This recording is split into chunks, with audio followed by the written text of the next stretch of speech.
That falls in the moraine is all spread out. So most of it flows, or a lot of it flows into Lake Ontario, but some does flow north downhill into Lake Simcoe and also into the Kawartha Lakes over here.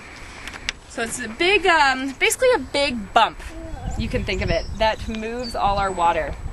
Now, something interesting with the Oak Ridge Moraine, this pond here, is it's sort of a good intro to stormwater management.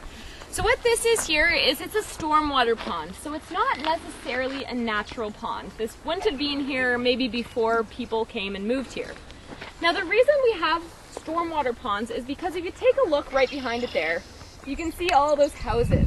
And you can imagine what's behind those houses is more houses. And you can imagine between those houses there are roads. And those are all impermeable surfaces. So basically what that means is when water falls on them, it has nowhere to go but to move off those surfaces. It can't be absorbed into the ground. So because of that, we have different ways of managing that water. Now in this case, what they've done is some of that water will be drained into those culverts you see on the road, and it will come out into this stormwater pond here.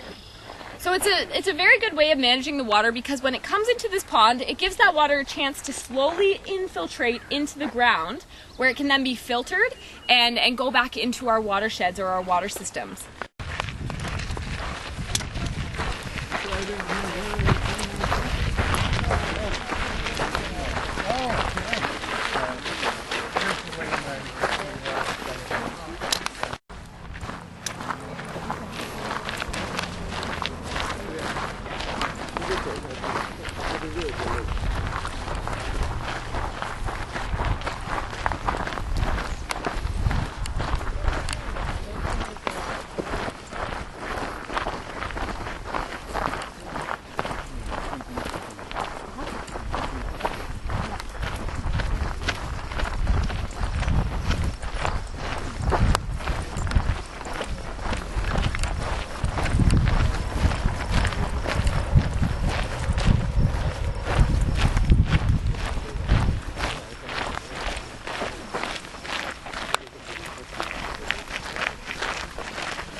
Yeah, we found that. Yeah, nice. It is nice. And then that's right on Bond Lake. After the Jefferson salamander, which is an endangered species of salamander that can actually be found in this forest here.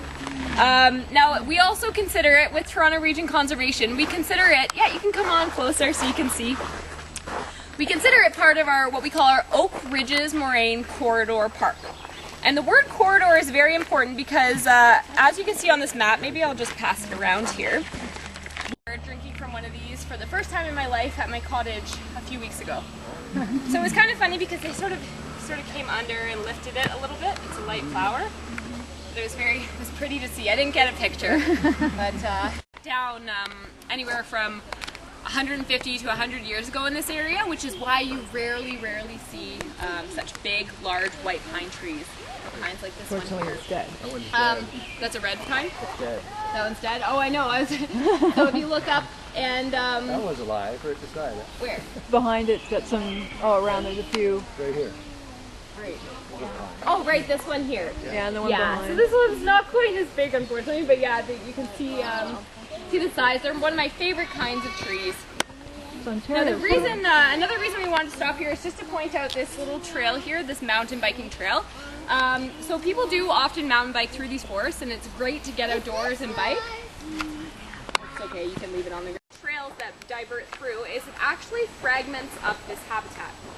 So, as I was talking about earlier, this forest is actually named after the Jefferson salamander, which is an endangered little species of salamander. They grow about this big, and they're what's called a mole salamander. So they're a member of the mole salamander family, and that means that they spend most of their life just under the leaf litter, so underground. You rarely see them. You'd never see them just crawling across the path like this.